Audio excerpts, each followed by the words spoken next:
circunstancias extremadamente complejas, no solamente en esas localidades altoandinas donde típicamente se hace la actividad minera, sino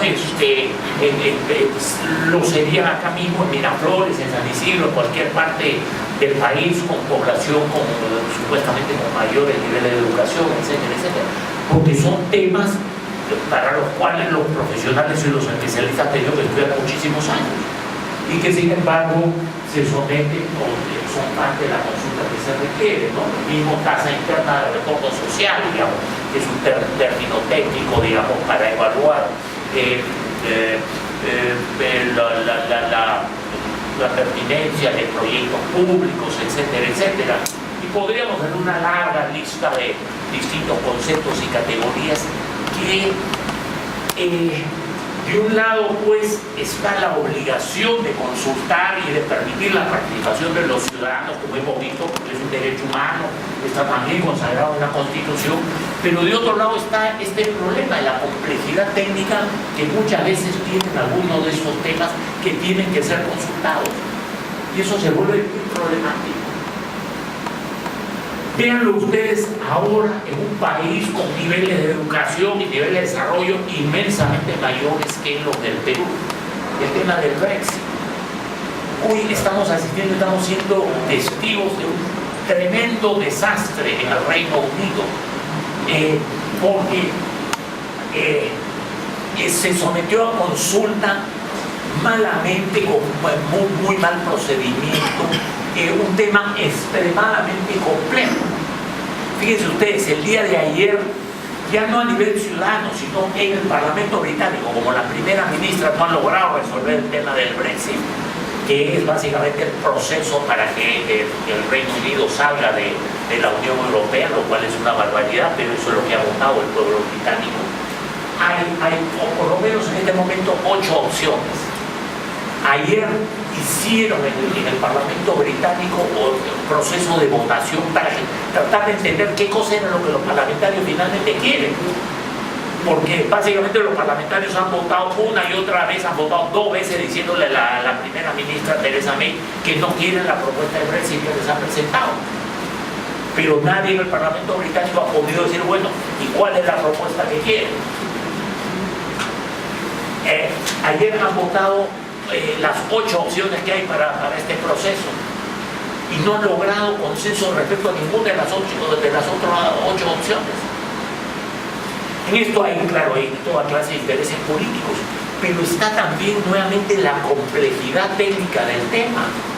Es un tema extremadamente complejo. Cualquiera de esas otras 8 opciones tiene un montón de ventajas y de desventajas y de consecuencias en los más variados sectores de la economía y del quehacer ciudadano.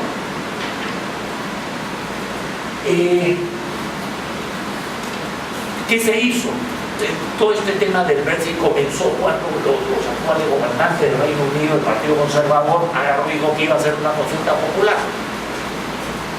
Y le preguntaron a la gente si querían que hubiera Brexit o no. Es decir, simplemente si están de acuerdo o no que el Reino Unido salga de la Unión Europea. Y bueno, por una pequeña mayoría ganó la votación a favor de que sí salga de la Unión Europea. Pero ahí es donde se desató la tormenta. ¿Cómo debe hacerse ese proceso?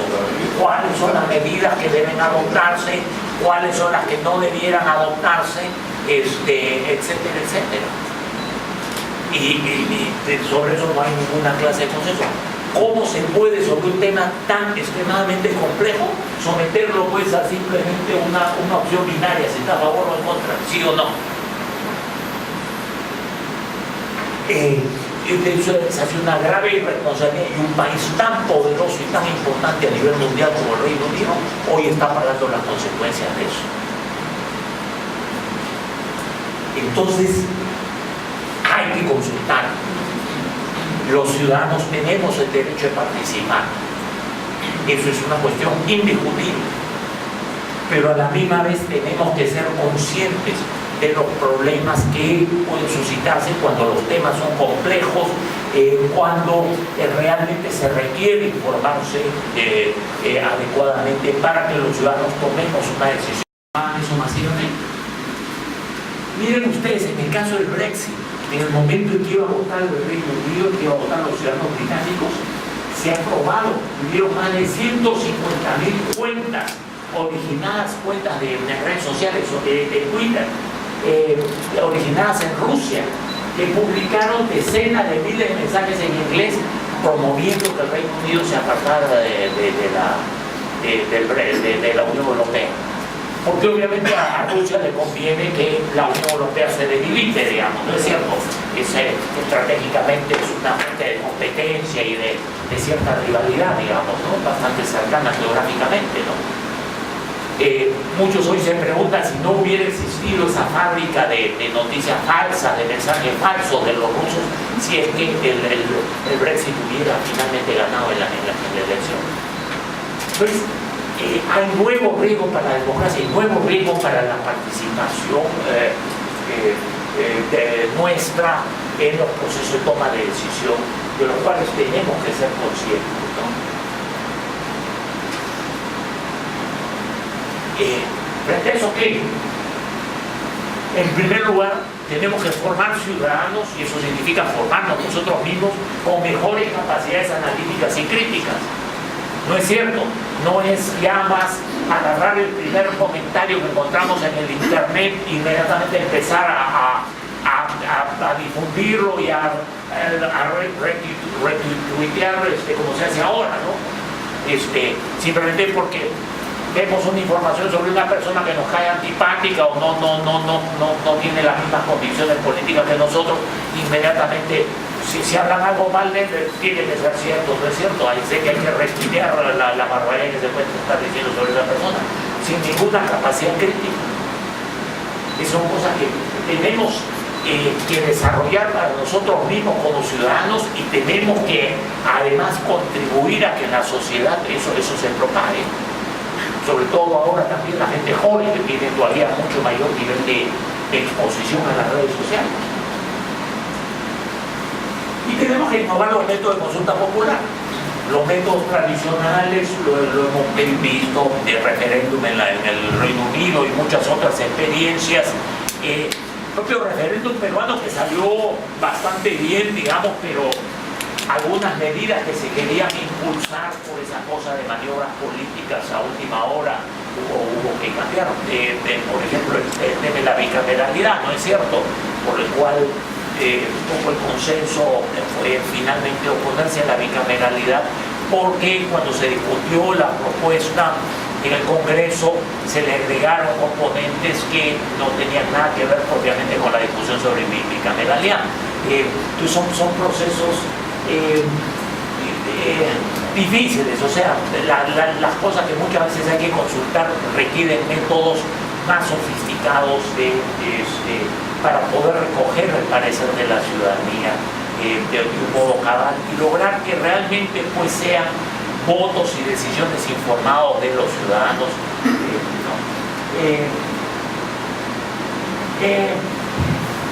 Ahora, no todo es negativo. Una de las cosas interesantes, ya ahora tenemos por lo menos a nivel experimental el voto electrónico, que significa que por lo menos vamos a los centros de votación y no tenemos que hacer tan largas colas, el proceso es un poco más rápido. Pero ahora con la tecnología de la información, con el internet, podríamos nosotros estar votando en línea a cada rato, ya no solamente para las cosas básicas de elegir autoridades, digamos, o eventualmente un referéndum, sino, por ejemplo, nuestras municipalidades podrían estarnos consultando muchísimas más cosas para tomar decisiones. Es una cosa que es sencilla, hay métodos para poder hacer esa consulta de un modo seguro, etc., ¿no? Entonces, hay la posibilidad de lograr que efectivamente las tecnologías, la nueva tecnología de la información y las comunicaciones nos ayuden a profundizar la democracia, nos ayuden todavía a revalorizar más nuestros derechos a participar políticamente. Pero el tema clave es que efectivamente la ciudadanía se encuentre adecuadamente informada. ¿No es cierto?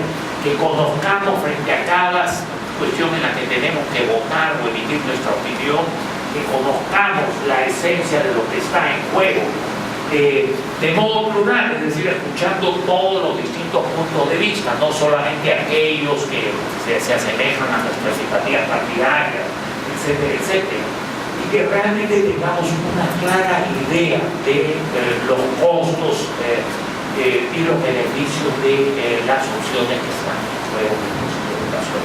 Es una cuestión que es fundamental, no es sencillo, ya insisto, son estos procesos complejos, pero hacia eso tenemos que ir. Más democracia, aprovechando las nuevas tecnologías, pero con un electorado cada vez mejor informado, ¿no? Y dentro de esas metodologías hay una que se está usando en algunos países, lo que llaman encuesta deliberativa. Fíjense ustedes, pensemos por ejemplo en una zona de actividad minera, población rural, limitados niveles de educación, mucho de la población solo tiene educación primaria, etc. Y hay que hacer todo un proceso muy complejo de consulta para obtener aquello que llaman la licencia social, es decir, un poco el asentimiento, el consentimiento de la población para que, por ejemplo, ahí se desarrolle un proyecto de actividad minera. Los temas que hay que consultar son temas extremadamente complejos, ¿no es cierto? Nuevamente son temas de carácter medioambiental, temas que tienen que ver con las bambas, con la modalidad de transporte mineral, las consecuencias que pueden tener del uso de transporte terrestre, etcétera, etcétera. Son temas en cualquier escenario complejo. Entonces, y obviamente la población tiene que hacer, o sea, que ganarse la vida. Poblaciones rurales están básicamente en el campo, trabajando, etcétera, de muy temprano, de madrugada, etcétera, etcétera. ¿Cómo hacer que esas poblaciones se informen para que se pueda llegar a un proceso de toma de decisión realmente con conocimiento de lo que está en juego? Eso es sumamente complicado. Entonces, esta metodología lo que dice es no intentemos, o sea, no descuidemos informar a la población, pero pongamos más énfasis en seleccionar un universo representativo de pobladores y a ellos proveerles una dosis adicional de información mucho más detallada, mucho más explicativa, etcétera, etcétera, para ir viendo si es que cómo esa información eventualmente hace que haya un cambio de percepciones o no, ¿no? Entonces, se hace esa selección de su universo representativo, se les hace una encuesta para que sea una línea de base, a ver qué piensan antes de haber recibido la información, se les da la información, se hacen capacitaciones, discusiones, se absuelven preguntas que pudieran tener los ciudadanos, y luego se hace una encuesta posterior para ver si es que la información ha servido, si es que la información ha cambiado o no las percepciones, etcétera, etcétera. Y se asume que como es un universo representativo de la población, eventualmente si es que hay, digamos, finalmente un resultado positivo, eso de algún modo estaría reflejando la percepción del conjunto de la población. Es simplemente una metodología que se utiliza ya en varios países justamente para tratar de salvar esos problemas de la complejidad de las encuestas. Eso sería básicamente todo. La idea es que esto abra pues de repente algunas dudas, inquietudes y que nuestro objetivo también los incentive pues a poder participar de la discusión. Muchas gracias.